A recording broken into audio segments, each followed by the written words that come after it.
लगता है ना, क्योंकि जो संविधान में लिखा है वो सारा चीज में दिखता है आर्थिक गण व्यवस्था में। और इस बात को हम लोग को समझना पड़ेगा। यहाँ पे जितने युवा लोग आए हैं, मैं एक युवा होने के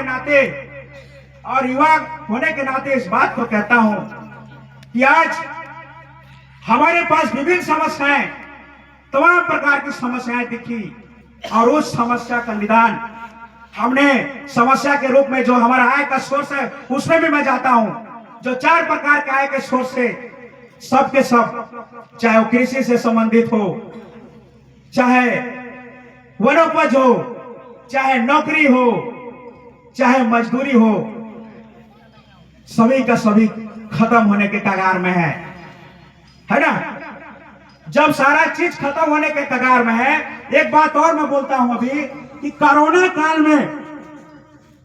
काल में सभी लोग हड़बड़ा गए थे कि कैसे जिएंगे, सारे के सारे लोग परेशान थे।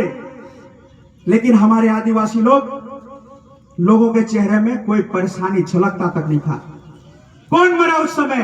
शहर में रहने वाला गरीब आदमी। कोई बहुत बड़ा ना तो पूंजीपति मरा, और ना ही कोई बहुत बड़ा राजनीतिज्ञ मरा क्या? तो उस कॉन्सेप्ट को हम लोग को समझने की जरूरत है। आज जो हम लोग यहाँ पे समझने आए हैं वो हमारे लिए इसलिए जरूरी है क्योंकि आज जो है हम लोग गरीब से और गरीब होते जा रहे हैं। इसीलिए एक साहब ने आया था और उन्होंने बोला कि दादा ना भैया, सबसे बड़ा रुपया ये फीट बैठता है ना। हम लोग रिश्तेदारी कब तक निभाते हैं? कोई हम लोग को बुलाए, अगर कोई बर्थडे में बुलाता है, कोई और भी कार्यक्रम में बुलाता है, तो आज लोग एक्सपेक्ट करता है कि कम से कम 150-200 रुपया पकड़ के आएगा। अगर पकड़ के नहीं आता है, सामने वाला व्यक्ति का उसके प्रति जो व्यवहार रहता है वो चेंज हो जाता है कि वो आया लेकिन 10 रुपया भी नहीं पाया देने के लिए। ऐसा होता है ना। तो आज के डेट में सबसे बड़ा जो चीज है, एक बात और बोले थे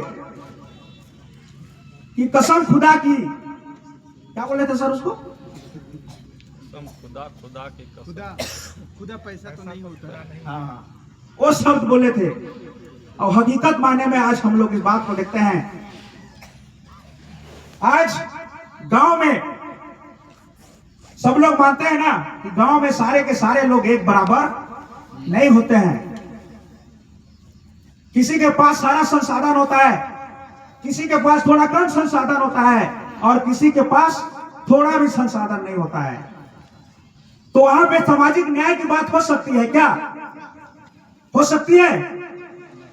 सामाजिक न्याय की बात और समता की बात वही हो सकती है जहां पे बराबरी का हक हो, और हमारे आर्थिक दंड व्यवस्था में बराबरी का हक है।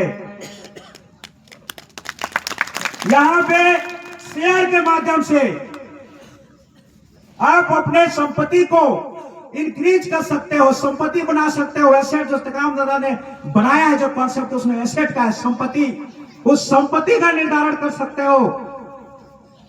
आज हमारे युवाओं के पास रोजगार नहीं है, माताएं बहनें के पास रोजगार नहीं है, किसानों के पास तो है ही नहीं है कुछ भी।